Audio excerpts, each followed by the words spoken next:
اب اگر جمہوریت غلط ہے تو پھر ہمیں کیا کرنا چاہیے؟ اس کے لیے بہترین طریقہ یہ ہے، میں اکثر لوگ ہمیں پاکستان کی تقسیم کے جب 60 سال ہو گئے تو بی بی سی تھا یا عام بی بی سی والے تھے، انہوں نے مجھے فون کیا، مسلم لیگ کے ایک سینئر لیڈر کو فون کیا، اور دہلی سے ایک سینئر پولیٹیشین تھے یا جرنلسٹ تھے، ان کو فون کیا کہ ہم نے کیا کھویا، ہم نے کیا پایا 60 سال میں۔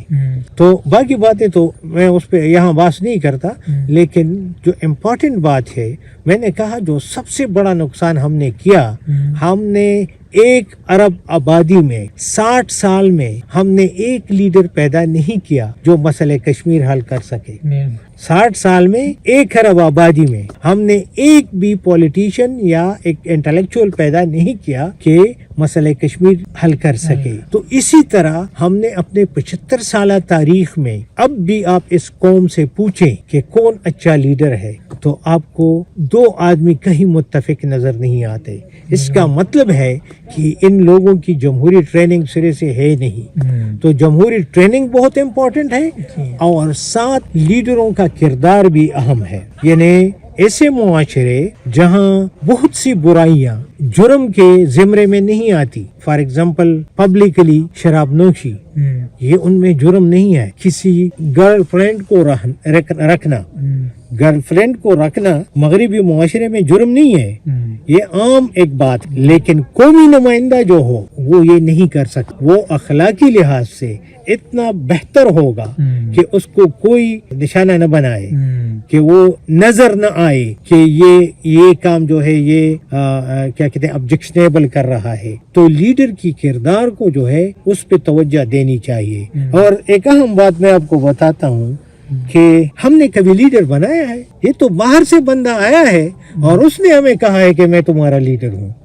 خان تھا، وہ سوشل ورک کے کام کرتا تھا، وہ آ گیا، اس نے کہا کہ میں پارٹی بناتا ہوں، اس نے پارٹی بنائی اور وہ لیڈر بن گیا۔ کب آتا گاؤں میں بیٹھا تھا، 4-5 لوگ ان کے ساتھ جمع ہو گئے، اس نے ایک تحریک شروع کی، عوام نے کوئی تحریک شروع کی ہے، عوام نے کوئی یہ سوچ ان کی ہے کہ ہم فار ایگزامپل سوابی کا علاقہ ہے، ہم سوابی سے اس بندے کو سلیکٹ کرتے ہیں کہ یہ ہماری نمائندگی کرے گا۔ ہم نے کبھی ایسا کیا ہے؟ تو جو لیڈر آپ نے بنایا نہیں ہے تو وہ آپ کا کیسے ہو گیا؟ اس کا مطلب ہے کہ آپ کے لیڈر خود ساختہ ہے، اور خود ساختہ لوگوں کی اپنی مرضی ہوتی ہے، جو قوم کے ساتھ کرے وہ جائز ہے اور وہ روا ہے۔ اگر ہم میں اتنی ہمت ہے کہ ہم ایک لیڈر بنا سکے، معاشرتی طور پر ہم سب اکٹھے ہو کے ہم یہ کہہ سکیں کہ یہ ہمارا لیڈر ہوگا، تو پھر آپ دیکھیں کہ وہ لیڈر کیسا ہوگا۔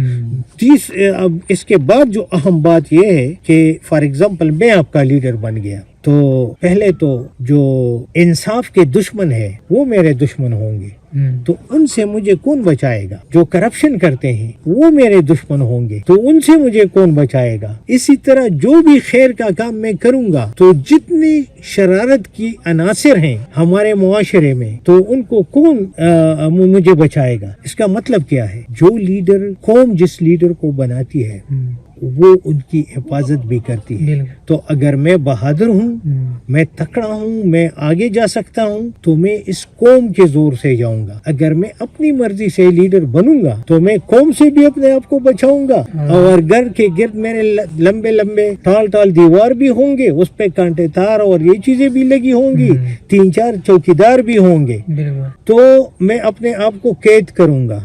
تو یہ ایک فطری سزا بھی ہے کہ جتنی چوری جس نے کی ہے اس کے پیچھے اتنے دروازے بند ہوتے ہیں جب وہ شام کو سوتا ہے، اور وہ جب راستے پہ چلتا ہے تو اتنی چوکیداری کی ضرورت ہوتی ہے۔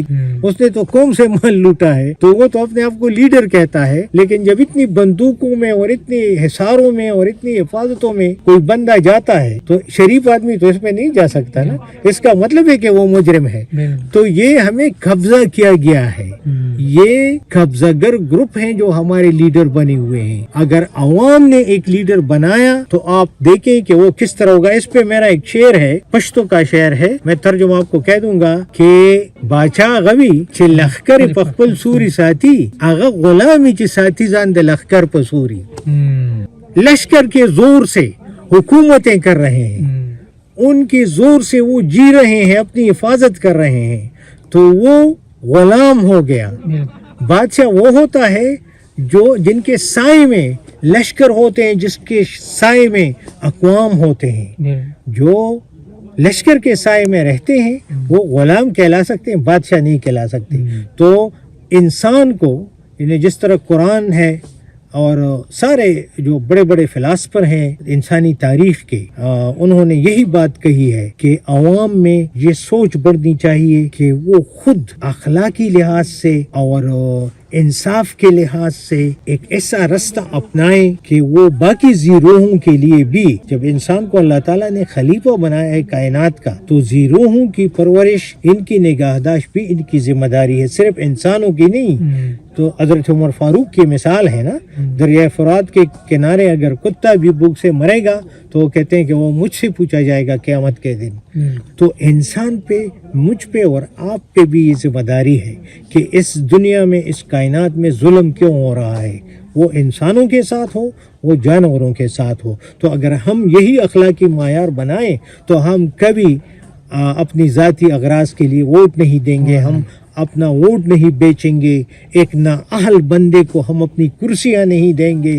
آپ دیکھیں ارد گرد، دیکھیں اپنے ملک میں کہ ہمارے جو بھی ادارے ہیں وہ کیوں ناکام ہو رہے ہیں. تو اگر ہم واقعی اس ملک سے محبت کرتے ہیں اور ہم واقعی انسان کے اس لیول تک پہنچے ہیں جس کے اللہ ڈیمانڈ کر رہا ہے انسان سے، اور اللہ نے جو طریقہ بتایا ہے کہ وہ فار ایگزامپل شہادت کے لیے آپ اس گاؤں میں، جو بڑے بڑے پشتون بھی اپنے آپ کو کہتے ہیں اور بڑے بڑے مومن بھی ہیں، 5 وقت نماز بھی پڑھتے ہیں، لیکن سچی گواہی دینے کے لیے آپ کو کوئی مل رہا ہے؟ یہ ایمان کا درجہ ہے. لا تکتموا الشہادۃ ومن یکتمھا کلاہما فی النار.